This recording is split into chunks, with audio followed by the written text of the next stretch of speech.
Olá, bom dia a todos que continuam acompanhando o nosso Tikkun de Shavuot, e nós faremos agora uma conversa que promete ser bastante interessante e, sem dúvida nenhuma, muito importante. A gente vai conversar sobre o assunto de Bnei Anussim, que literalmente teria como tradução algo como filhos ou descendentes daqueles que foram forçados. Forçados a quê? Forçados a abandonar o seu judaísmo, pelo menos qualquer manifestação pública do seu judaísmo, para que pudessem sobreviver. A gente está falando da época da Inquisição na Espanha e Portugal, que se seguiu por séculos e atingiu, inclusive, a América do Sul, a colonização da América do Sul e o nosso Brasil. Por muitos séculos, judeus tiveram que esconder o seu judaísmo para poder sobreviver, para que não fossem torturados e mortos. E praticavam externamente o cristianismo, fingiam ser cristãos. O fato é que hoje, muitas pessoas, mas muitas pessoas mesmo, milhões delas, se dizem descendentes daqueles forçados, ou em hebraico, Bnei Anussim. E por isso nós perguntamos, seriam essas pessoas cristãos novos ou judeus antigos? Esse será o tema da nossa conversa, e para essa conversa eu tenho o privilégio de contar com dois convidados, um colega, Rabino Natan Freller. Rabino Natan é cria da nossa casa, fez uma carreira incrível dentro da CIP, com experiência em todos os departamentos, mas em especial no departamento de juventude. Ele continua sendo muito conhecido, muito querido por toda a CIP. Tenho certeza que muita gente ficou acordado até madrugada só para ter a oportunidade de matar saudades de rever o Natan. Além disso, ele é rabino da congregação Etz Haim em Arlington, Virgínia, bem pertinho de Washington. Fez intercâmbio por 2 vezes ao Brasil pela Culano, que é a organização que trabalha justamente com comunidades emergentes, e tem tudo a ver com o nosso assunto, e o Natan vai contar um pouquinho da sua experiência daqui a pouquinho.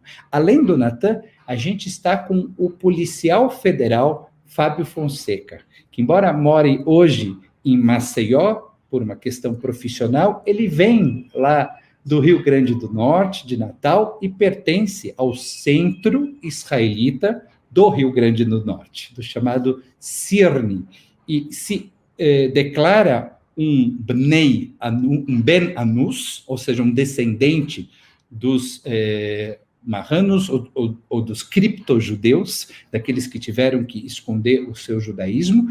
Vai contar um pouco da sua história pessoal e vai nos contar mais do que da sua história pessoal, qual é hoje a situação no Nordeste brasileiro dessas pessoas que, como ele, se declaram, se enxergam. No caso dele, ele tem documentação sobre isso, ele vai falar um pouquinho sobre isso, descendentes daqueles que tiveram que esconder o seu judaísmo. Então, vamos começar um pouquinho com você, Fábio. Obrigado por participar dessa conversa aqui conosco. Estou muito feliz de poder te receber. Gostaria que você se apresentasse para quem não te conhece, contasse um pouco da história da tua família com o judaísmo. Olá a todos, Rabino, muito obrigado. O Rabino Natan também nos Estados Unidos, um prazer conhecê-lo. Olha, é a oportunidade desse convite do Cine e do Rabino Michel para a gente poder falar um pouco sobre a história da gente. Bom, é uma história um pouquinho longa, né? E não existe digamos assim, cada história ela é muito pessoal. No meu caso, essa inquietação, digamos, essa busca pelo judaísmo, por coisas relacionadas ao judaísmo, ela se deu ainda em idade muito jovem, ainda na adolescência. Hoje eu estou com 48 anos e eu socialmente me declaro judeu desde os meus 15 anos, 16 anos de idade. Lá se vão muito tempo na minha vida, vivendo, buscando, absorvendo tudo da cultura judaica. Ou seja, eu já passei mais tempo da minha vida dentro desse espectro do mundo judaico, do que efetivamente como qualquer outra coisa, até porque antes a gente não era muito religioso. O judaísmo me ofereceu os meus melhores amigos, as minhas melhores experiências, a parte mais doce dessa caminhada da minha vida, junto isso colocado junto com meus filhos e tudo. Acho que é um mundo fantástico. Eu acho que o despertar lá atrás de ver hábitos familiares, dentre outras coisas, é um elemento importante. Saber que você tem sangue é algo importante que você descende, a história, fato. Mas o que fazer com tudo isso depois, nesse caminho de volta para casa, é a grande resposta.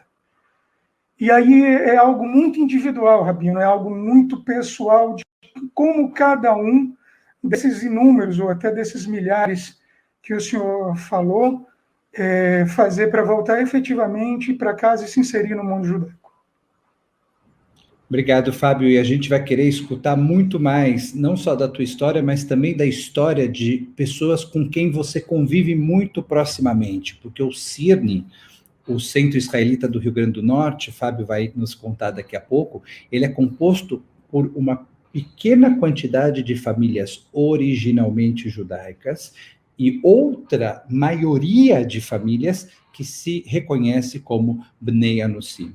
E o desafio / oportunidade de aproximar essas famílias de forma oficial da comunidade é esse desafio, oportunidade que está sobre os ombros de toda a comunidade judaica brasileira. E é justamente porque a gente acredita que esse é um debate necessário, que a gente fez questão de inseri-lo no programa dessa noite de estudos, nessa virada de estudos. Aproveitamos para convidar vocês a participarem da nossa campanha social de Shavuot. Assim como nas demais festas judaicas, nós estamos aqui em Shavuot convidando vocês a se comprometerem com um dos maiores desafios que a nossa sociedade vive hoje, que é o desafio da fome. Uma fome que já havia no Brasil, que já existia no Brasil antes da pandemia, mas que piorou demais. Participe da campanha CIP contra a fome e pela dignidade. Aponte sua câmera para o código QR, que aparece durante toda a nossa programação de Shavuot, e você vai poder doar. A renda será revertida em cestas básicas e kits de higiene para pessoas em situação de vulnerabilidade do nosso lar das crianças da CIP, mas não somente. Estabelecemos parceria com diversas instituições não judaicas e estamos apoiando cada um desses projetos com moradores de rua e com pessoas vulneráveis nesse momento tão difícil do nosso país e do mundo. Rabino Natan, Bnei Anussim são cristãos novos ou judeus antigos? Conte um pouco da tua experiência. Obrigado, Rabino Michel, pelo convite, pela oportunidade de estar voltando a casa, de certa maneira, e poder compartilhar um pouco da minha experiência com a comunidade da CIP. Eu acho que a resposta para a sua pergunta é sim. São também cristãos novos e também judeus antigos. Acho que é justamente esse o desafio e oportunidade que você trouxe nessa abertura. Eu acho que o maior desafio que a gente tem à frente de tudo isso é uma questão de racismo e de preconceito. A comunidade judaica não está acostumada, principalmente a comunidade judaica brasileira, a ver outros tipos de judeus sendo parte das nossas comunidades. E isso ainda é um desafio central, seja em São Paulo, seja de uma maneira geral espalhada pelo Brasil. Junto com esse desafio, a gente tem o desafio interno da comunidade judaica com os limites e os parâmetros que a gente estabelece para conversão ou retorno de pessoas à comunidade judaica.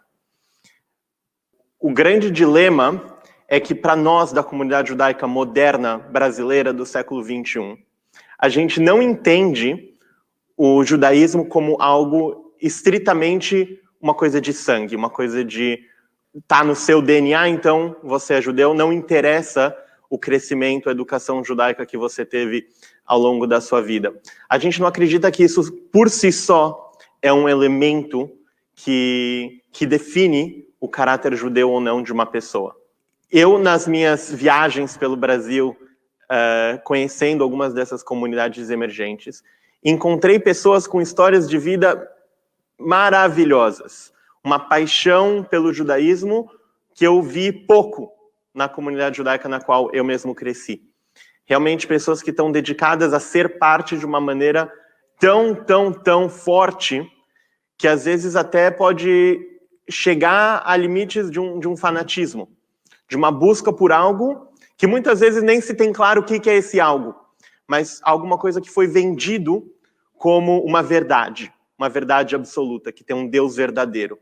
E aí que eu justamente vejo também um desafio nesse preconceito que existe da comunidade judaica, não só frente à questão racial, mas também ao que tipo de judaísmo que a gente vai encontrar. A gente na comunidade judaica, especialmente liberal, a gente não fala muito de Deus, ou acreditar em Deus. Ou quando a gente fala em Deus, Deus pode ter milhares de formas.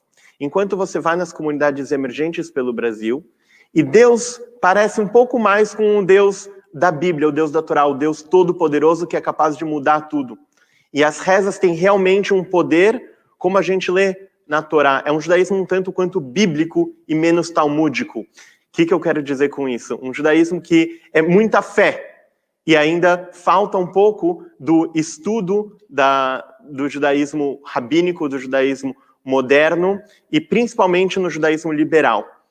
E aí a gente queria deixar como uma pergunta, uma provocação, talvez, para a gente pensar, especialmente para os movimentos conservador, reformista, qual que é a oportunidade que a gente tem frente a esse desafio? Qual que é a oportunidade que a gente tem abrir as portas para essas comunidades emergentes, que eles não encontram necessariamente o mesmo espaço frente a comunidades ortodoxas, e são pessoas que vivem no mundo moderno, são pessoas que não querem, muitas vezes, levar um modo de vida ortodoxo, mas foi vendido a elas uma imagem de que a ortodoxia é o correto, é o mais sagrado de todos, e por isso muitos buscam essa opção. Ao mesmo tempo que muitos querem ser sefaradi originários de Portugal. E a gente tem que explicar que a gente também vive no Brasil do século XXI. Então, querer seguir necessariamente as tradições que a sua família antiga, 500 anos atrás, tinha, pode ser um tanto anacrônico, de certa maneira, ao tentar se estabelecer como uma comunidade moderna também nos dias de hoje. Joguei algumas perguntas aí no ar para a gente continuar debatendo, batendo papo sobre essas oportunidades que a gente tem adiante. Então, talvez o que o Natan está apontando aqui para a gente, né, como disparador dessa conversa tão instigante, a Halahá, a lei judaica clássica, determina que é judeu aquele que nasceu de um ventre judaico, nasceu de uma mamãe judia, ou realizou uma conversão reconhecida ao judaísmo. Então, você tem duas formas básicas de ser reconhecido como judeu na comunidade judaica, de acordo com a Halahá clássica. Depois vai haver, dentro do judaísmo reformista, possibilidades contemporâneas, que de alguma forma resgatam possibilidades ainda mais antigas do que a Halahá clássica, mas o que é amplamente aceito hoje em dia é que judeu é filho de uma mamãe judia e também aquele que se converte para o judaísmo. Mas o que nós vemos é que no mundo contemporâneo, nem sempre essa Halahá dá conta da quantidade de possibilidades que a vida real apresenta. Então você tem, como o Rabino Natan citou, pessoas que são judias do ponto de vista técnico, porque nasceram de uma mãe judia, mas que isso não diz absolutamente nada a respeito da identidade delas. São pessoas que não estudam judaísmo, não praticam o judaísmo, não se interessam por judaísmo, e muitas vezes estão absolutamente inseridas em outras tradições religiosas que não a judaica. Essas pessoas são judias. E o que dizer de outras pessoas que não são tecnicamente judias, mas que estão absolutamente inseridas no meio judaico, porque estudaram num colégio judaico, porque têm contato com famílias judaicas, porque estudam e praticam judaísmo. Então, como lidar com aquilo que a lei não necessariamente consegue abraçar. E o caso dos Bnei Anussim entra nessa categoria tão repleta de desafios. Eu adianto aqui já uma opinião minha. Eu acredito que quando a gente trata desse assunto, a gente tem uma oportunidade de fazer justiça com pessoas que foram injustiçadas no passado. E nós temos duas opções. A opção é realizarmos uma segunda inquisição, quando nós não damos ouvido a essas pessoas que trazem uma história judaica da mais legítima e da mais rica, quando nós nos negamos a escutá-las, nós estamos realizando uma segunda inquisição. Esse é o meu ponto de vista. A opção, a alternativa em relação à segunda inquisição é nós, como comunidade, abraçarmos essas pessoas. Agora, esse abraço, como também Rabino Natan sinalizou, não acontece sem desafios. É claro que ele tem desafios. Aquilo que ele chamou de anacronismo, talvez também seja uma outra oportunidade de nós aprendermos como a religião era praticada no passado, com famílias que mantiveram essa tradição até os nossos dias, quase de maneira intocada. Nem sempre aquilo que nós fazemos hoje é melhor, ou mais certo, ou superior àquilo que essas famílias trazem como sua tradição antiga, com sua tradição original, e acho que se nós tivermos humildade, nós vamos ter também muita coisa para aprender no judaísmo que nós consideramos tão contemporâneo, com aqueles que trazem alguma coisa desse judaísmo antigo. Vamos ouvir o Fábio sobre tudo isso. Fábio, se você puder contar um pouco da sua história pessoal, do teu resgate. Você contou para mim nos bastidores, antes de começar a conversa, que você tem documentada a tua origem judaica. Explica para a gente o que isso significa e fala para a gente se essa também é a situação das outras famílias anussitas com as quais você convive. Olá, Rabino, mais uma vez. Realmente, a documentação, hoje existe, né, uma possibilidade, por sites e tudo, de você contratar um genealogista, e esse genealogista ele vai, através do documento da sua família, fazer um rastreio, né, e descobrir. Né, em cada região do Brasil tem genealogistas que são especializados em famílias, em sobrenomes, etc. e tal, e descobrir se, às vezes, aquela família realmente... Um sobrenome é um indicativo, mas não é necessariamente algo pontual que define que você tem um ancestral judeu. Tá? Então, ele vai, através da documentação, e ele consegue ligar você documentalmente, através de registros históricos, a um ancestral judeu.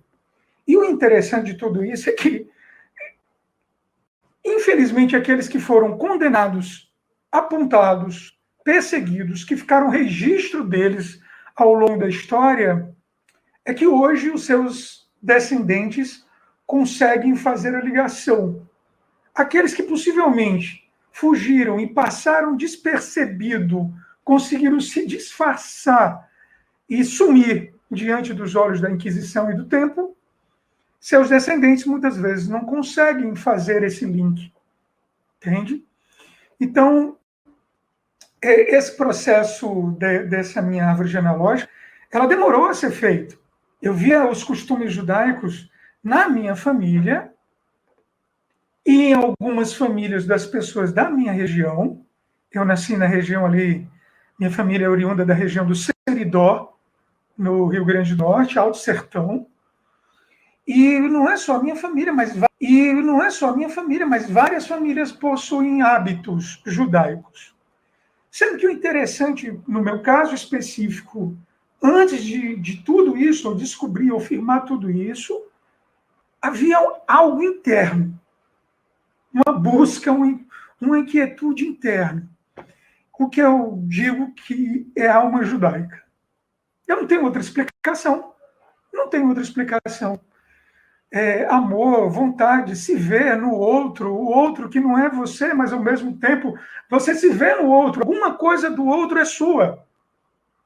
Você se sente ali. E isso é um processo. É um processo que não termina do dia para a noite e a busca por ouvir avó, avô, tio-avó, tudo isso é uma busca que você vai em paralelo a tudo isso. Estou falando especificamente no meu caso e em caso de pessoas que eu conheço. E aí, o que o Rabino Natan trouxe é uma verdade também. O que é o judaísmo, geralmente, para um Binyan Nussim, quando ele começa? A religião. Ponto. E o que é que ele vê? O mundo ortodoxo. É isso daí. Muitas vezes de peote, a gente vê Binyan Nussim usando peote, se vestindo como Hassidim. Por quê? Porque é a visão, eu quero aquilo ali, eu quero pertencer àquilo ali. Então, a busca, ela é autêntica, a busca, ela é verdadeira. O que, às vezes, para a gente já está mais um tempo, a gente conversando com o outro, a gente consegue até identificar em que parte do processo ele está.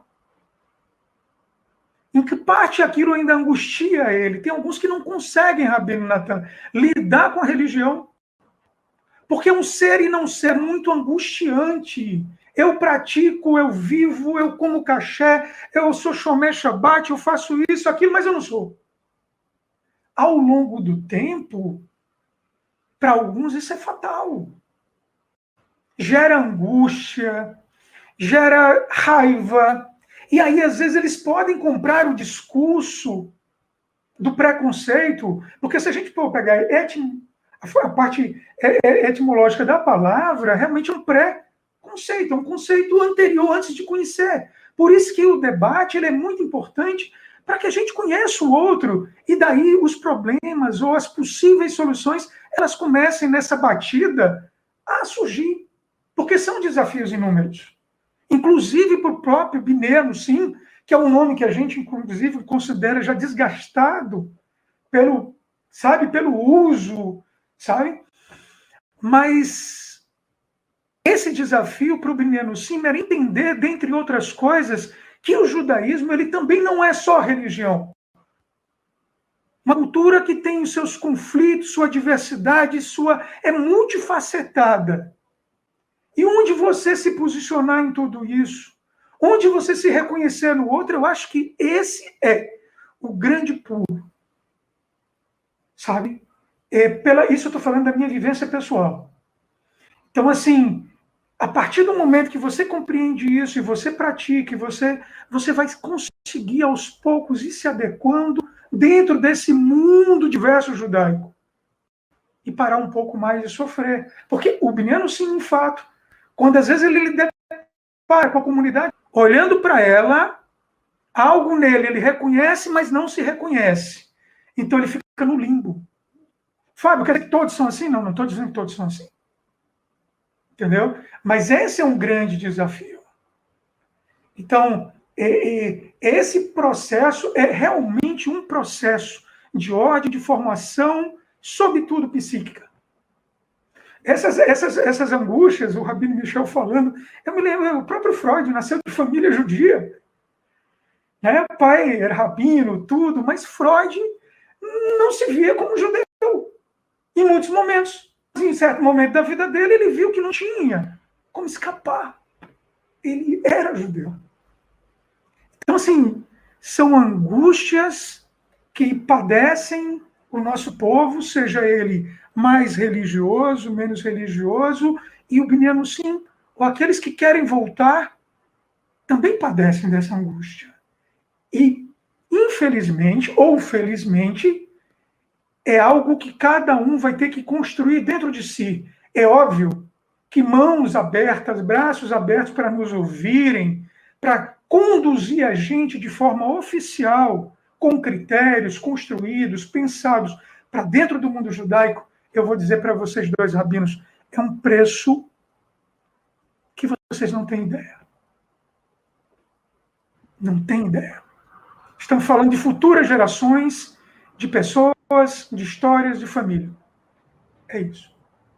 Fábio, obrigado por um relato tão pessoal e tão cheio de emoção que você traz aqui para a gente. Acho que essa angústia sobre a qual você fala, só ela já é suficiente, né, para a gente endereçar esse tema do ponto de vista humano, né? Independentemente das oportunidades que o assunto pode trazer em termos comunitários, e eu realmente enxergo que existem lá oportunidades importantíssimas, que a gente pode ganhar e nos enriquecermos muito como comunidade, quando a gente tiver coragem de tratar desse assunto de maneira abrangente e ampla, mas só a angústia que você fala e que você traz em primeira pessoa, né, já seria motivo suficiente, ao meu ver, para que esse assunto fosse colocado em cima da mesa, como estamos fazendo de fato nessa conversa aqui de madrugada, e que, se Deus quiser, vai impactar a diretriz da comunidade como um todo em relação a esse assunto, né? No mínimo fazer com que esse assunto volte a ser amplamente debatido, porque ele merece sob todos os aspectos. Natan, nas atuações que você teve nas comunidades emergentes, quais foram as experiências que você teve como DEAN no CIM? O que você viu lá? Né? De que maneira esse assunto está presente nas pequenas comunidades do Brasil? Obrigado, Fábio, pelo relato super bonito. Obrigado, Michel, pela pergunta. Eu vi de tudo, porque cada caso é um caso, como o Fábio falou. Cada família, cada história é algo muito diferente. Umas coisas que eu quero pontuar é que em toda comunidade tem sempre alguém que tem a história da genealogia. Tem alguém que fala, não, mas eu descobri que a mãe da mãe da mãe da mãe da minha avó era judia e tem uma relação. Ao mesmo tempo, não teve nenhuma comunidade que eu visitei que não tinham outras que não têm genealogia nenhuma, mas gostaram da ideia e vieram. Ou seja, nenhuma nem a outra explica. Todas as comunidades que existem hoje são uma mistura de tanto pessoas que chegaram por essa busca, como o Fábio fala, que às vezes vem de dentro, que às vezes você nem sabe, às vezes vem de uma tradição familiar de acender velas na sexta-feira, ou talvez de não comer porco, ou que talvez é alguém que... Eu escutei todas as histórias possíveis e imaginárias, às vezes de um evangélico que percebeu que seu pastor parou de vir na igreja. E ele foi atrás do pastor dele para ver o que tinha acontecido, que o pastor parou de vir, ele ia atrás do pastor. E o pastor falou, eu descobri o judaísmo, mudei para o judaísmo. E ele foi atrás do pastor porque ele gostava do pastor e foi seguir o judaísmo também. Ou seja, isso acontece também assim, sem vínculo nenhum com genealogia, com sobrenome. Simplesmente falou, eu acredito que você é uma pessoa sábia, se você fala que o judaísmo é bom, eu vou atrás de você. E tive uma conversa sensacional com essa pessoa sobre a busca da identidade judaica e tudo mais. O grande desafio que acho que essas comunidades enfrentam é que a gente, como comunidade judaica de maneira geral, especialmente as comunidades liberais, reformistas e conservadoras, a gente não tem os recursos suficientes, ou a gente não quer dedicar recursos suficientes a fazer um projeto de educação ampla na língua portuguesa. Quem está fazendo isso é o Chabad. Então, quando você vê uma pessoa que conhece super pouco de judaísmo vestido de Haredi com peiot, é porque as imagens que essa pessoa encontrou na internet, que é um ambiente fenomenal para educação, e ao mesmo tempo uma ameaça justamente com a falta de curadoria que existe em tudo pode ser encontrado lá, você vai ver uma pessoa no interior da Bahia se vestindo como um polonês do século XVIII. E isso não faz sentido. Porque também a busca dessa pessoa não é que fez algum sentido para ela se vestir desse jeito, mas era uma maneira de se autoafirmar, de tentar buscar uma questão exterior para afirmar o que existe dentro. Junto com isso, a internet tem muitas charlatões, isso não falta. Tem até pessoas tentando se passar por rabinos ortodoxos, com uma cartola preta em vez de um chapéu de um racídico, porque nem isso conseguiu fazer, e vendendo conversão. Tem gente fazendo conversão na piscina da casa das pessoas. Tem gente vendendo de tudo que é possível para tentar ganhar. E a principal vítima são os Bnei Anusim, como você falou, Michel. A Inquisição, de certa maneira, pode não ter acabado, ou pode ser uma segunda Inquisição, de uma maneira em que quem está sofrendo com tudo isso são os Bnei Anusim. A oportunidade, e acho que a responsabilidade nesse momento, não é só nos Bnei Anusim que querem buscar, tentarem buscar justamente um caminho que eu diria apropriado através do estudo, mas também das comunidades liberais se juntarem e terem um projeto em comum para oferecer recursos a essas comunidades. Essas comunidades não têm a capacidade financeira de pagar um rabino para morar nessas cidades e ensinar essas pessoas. Algumas têm capacidade, às vezes, de pagar por aulas à distância com certos rabinos. E mesmo assim, a quantidade de rabinos liberais que estão dispostos a investir tempo e dinheiro nessa empreitada é muito pequena, porque isso também tem uma barreira muito forte pelas próprias lideranças da comunidade judaica conservadora e reformista.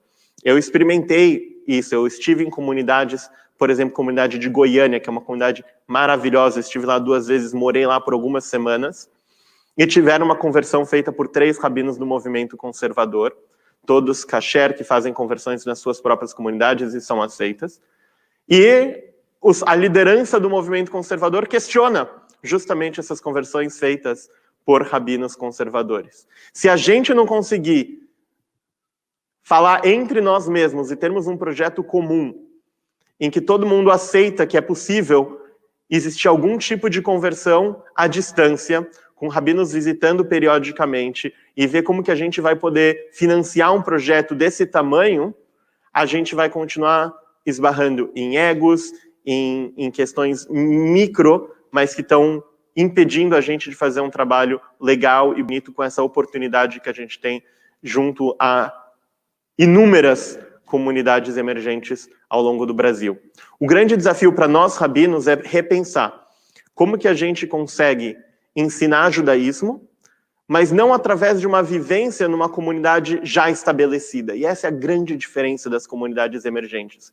Não é que você tem lá um grupo forte que cresceu dentro de uma comunidade judaica estabelecida, mas um grupo que está todo mundo tentando aprender junto. Como que funciona quando você tem adultos que estão aprendendo juntos a serem judeus no século XXI, no Brasil, à distância, em que eles vão fazer os serviços religiosos por si só, sem a liderança de um rabino, de um razano, de alguma pessoa que estudou.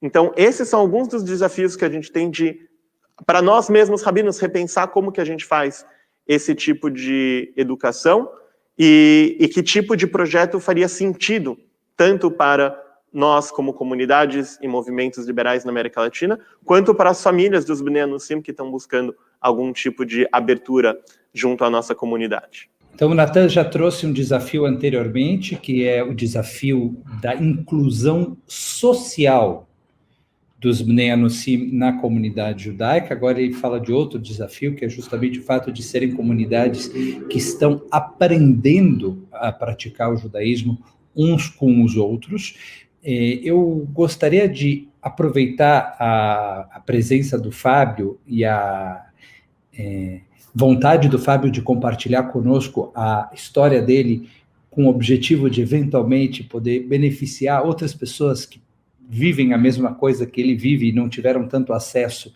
quanto ele teve para poder se aproximar da comunidade judaica de maneira oficial. Fábio, me ajuda a explicar algumas coisas que nós escutamos sobre Bnei Anusim quando tentamos endereçar esse assunto de forma oficial. Um dos argumentos que se fala é o seguinte: não, mas tem que tomar cuidado, porque entre os Bnei Anusim tem muitos messiânicos, evangélicos, que acabam se misturando ao grupo. O quanto disso é realidade e o quanto disso é mito? Fábio. Rabino, digamos que nos anos 80, 90, havia uma quantidade de pessoas num tipo de busca, depois veio a internet, isso se multiplicou, a gente observa, existe sim muitos grupos que eram evangélicos, que por algum motivo decidiram seguir o judaísmo. Eu, particularmente, observo isso sempre com o pé atrás, porque muitas vezes o evangélico acha que ao se tornar judeu, há uma possibilidade de um mundo se transformar para ele, e não é nada disso. Então, óbvio que também não é uma preocupação, porque sei que se essas comunidades forem acompanhadas, como o Rabino Natan falou, você vai entender o que é que está por trás daquilo ali com o tempo. Individualmente, dentro daquele grupo, aqueles que querem realmente se tornar judeu, um processo longo, né, de estudo, de tudo que envolve, e você vai sentir o que é o que não é. Por isso que hoje eu entendo que esse processo ele requer de muitos rabinos, é um projeto de trabalho para que você avalie cada caso. Porque não é possível, e aí a maioria dos que chegam agora, eu não estou julgando o valor de ninguém, não sou eu que posso julgar a alma de ninguém ou o desejo de ninguém, para que também ninguém duvide da minha história pessoal. Então, mas é óbvio que o tempo e a experiência do contato vai revelar para essas pessoas, e o tempo vai mostrar, inclusive, para elas, se é aquilo que elas querem. Já tive a oportunidade de lidar com vários, assim como o Rabino também. Muitos conhecer pessoas que chegaram e que se foram. Se chegaram, estudaram, buscaram, e de repente não era aquilo. Alguns que foram para uma busca de um racidismo, depois foram para a liberalidade, para o movimento liberal, e assim, você vê ali a busca de onde se situar. Isso é legítimo, mas não abandonaram o judaísmo. Outros simplesmente sumiram. Então, assim, hoje, olhando do ponto de vista com um pouco mais de estrada, mas não como dono da verdade, eu acredito que o trabalho de rabinos, conversa, aproximação, eu sei dos desafios que cada rabino tem na sua própria comunidade, as suas próprias questões internas, as suas próprias dificuldades, vicissitudes em geral. Mas se esse projeto for adiante, porque é uma demanda social, há um fato histórico ali ocorrendo, legítimo, baseado na história, eu digo para o senhor que realmente tem como, ao conhecer, ao conversar, ao dar o tempo, você entender o que é uma coisa, o que é outra, e até dá tempo da própria pessoa amadurecer isso dentro dela.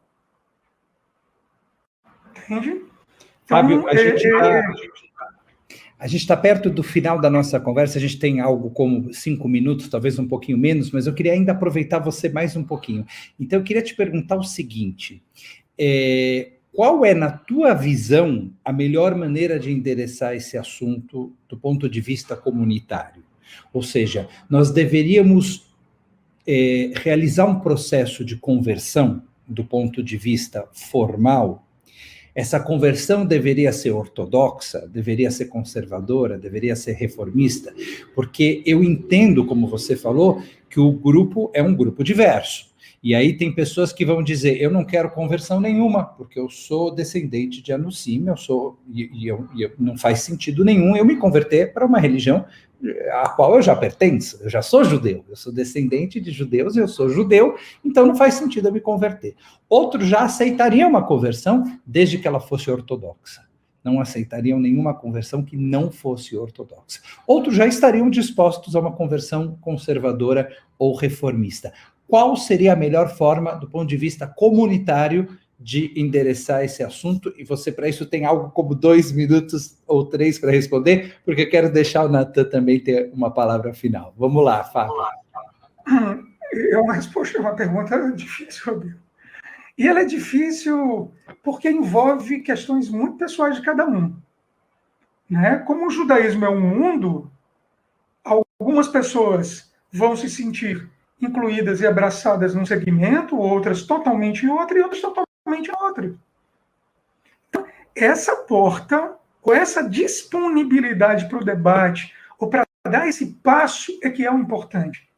Se eu acho que aquela casa que abriu aquela porta me satisfaz, atende minhas necessidades, eu vou bater ali com toda a humildade. Eu digo para o senhor, esse discurso de dizer, eu sou descendente, não preciso de conversão, já foi meu. E o que eu digo hoje, defesa do ego. Defesa do ego. Claramente uma defesa do ego. Uma afirmação. Eu preciso me afirmar diante do outro para que o outro não negue o que eu sou. Com o tempo, com o tempo, você descobre e entende que aquele mundo, se você quer fazer parte dele, a porta de entrada existe, sempre vai existir. Você tem que bater com humildade, você tem que querer, você tem que construir as pontes para chegar lá. E Então, entrar de forma oficial no mundo judaico. Se eu te entendi bem, Fábio, a gente não vai ter uma solução que vai resolver a questão para todo mundo. A gente vai precisar abrir soluções, quer dizer, dar oportunidades. E aí cada pessoa vai, eventualmente, escolher aquela oportunidade com a qual mais se identifica. Quer dizer, seria ilusório acreditar que a gente vai conseguir achar uma solução e que todo mundo vai se encaixar naquela solução, mas a gente precisa, em primeiro lugar, ter coragem de debater e de falar sobre esse assunto de forma extremamente ampla, e depois que esse debate acontecer, começar a surgir sementes de oportunidades, de soluções, e cada uma delas vai servir para um grupo ou para um número de pessoas, e nunca vai ser uma solução única que vai servir para todo mundo. Fantástico, Fábio. Vamos escutar, então, uma última palavra do Rabino Natan, porque a gente está fechando. Natan, como você enxerga o futuro da questão dos Bnei Anussim e como a gente, como comunidade, pode endereçar esse assunto em 1 minuto? Obrigado, Michel. Eu acho que a pandemia veio ajudar de uma maneira muito torta. Obviamente, desejava que a pandemia nunca existisse, mas isso permitiu o judaísmo liberar, ocupar um espaço virtual que vai ser central para ajudar nesse processo educativo das comunidades emergentes e de Bnei Anussim pelo Brasil. Juntamente com isso, eu acho que a gente tem que ter a humildade, como o Fábio falou, de que a gente não tem a capacidade de resolver o problema sozinhos. Existem falsos messias por aí prometendo conversões e aceitações para todo mundo, alguns que, se você oferecer a solução, mas que eles não vão ser o messias que vai entregar, eles já não aceitam, já ficou tão personalista que, se não for através daquele rabino ou daquela instituição, já não serve mais. Eu acho que a gente tem que ter a humildade de entender que, para algumas pessoas, aquilo pode ser uma resposta. Para outras, tem que ter outras opções e outras aberturas para a gente poder se encontrar. Eu acho que a CIP, como maior comunidade do Brasil, tem uma responsabilidade, talvez, de trazer para a mesa o movimento conservador, o movimento reformista, as sinagogas do Brasil, e pensar em algum modelo que a gente pode oferecer de educação à distância, já que todos nós agora sabemos como fazer isso, não temos mais a desculpa de que não sabemos, estamos fazendo isso para as nossas próprias comunidades. Como que a gente pode fazer isso e encontrar comunidades que vão, como comunidades, estabelecer parcerias, não pessoas isoladas? Esse é o maior desafio, e que eu não tenho nenhuma solução primordial assim para oferecer. Uma pessoa completamente isolada no meio do nada, eu acho o mais difícil. O judaísmo se vive em comunidade, mas que pelo menos as comunidades consigam se encontrar com grupos de judeus e Bnei Anussim que estão espalhados pelo Brasil e juntos começarem a desenvolver algum programa de estudos que, quem sabe, um dia, se tudo der certo, pode terminar num processo de conversão, de retorno, de aceitação dessas pessoas dentro das comunidades judaicas, com o objetivo a longo prazo de ter rabinos e rabinas saindo dessas próprias comunidades e querendo voltar para casa com seus estudos e trazer um crescimento maior para esses lugares. É um projeto de muitos anos, é um projeto longo, não é uma coisa que a gente vai resolver de agora até o próximo Shavuot, mas sem dúvida nenhuma a gente tem que começar a juntar as pessoas que se preocupam com o tema e tentar formar um grupo de apoio que, pelo menos para uma parte dessas comunidades e dessas pessoas espalhadas pelo Brasil, a gente possa dar algum tipo de caminho para pertencer à comunidade judaica brasileira. Obrigado, Rabino Natan Freller, obrigado, Fábio Fonseca, pela conversa tão transparente, tão sincera e tão honesta, e resgatando o tema do nosso Tikkun. Na verdade, se a gente reconhecer qual é o pedaço do eu que está neste nós, chamado Bnei Anussim, então nós vamos se identificar profundamente com essas histórias que são humanas e são judaicas, e que nos pertencem também. Vamos poder nos identificar com essas histórias e vamos fazer o esforço necessário para que essa ponte seja cruzada em conjunto. Continuem conosco na programação do Tikkun de Shavuot.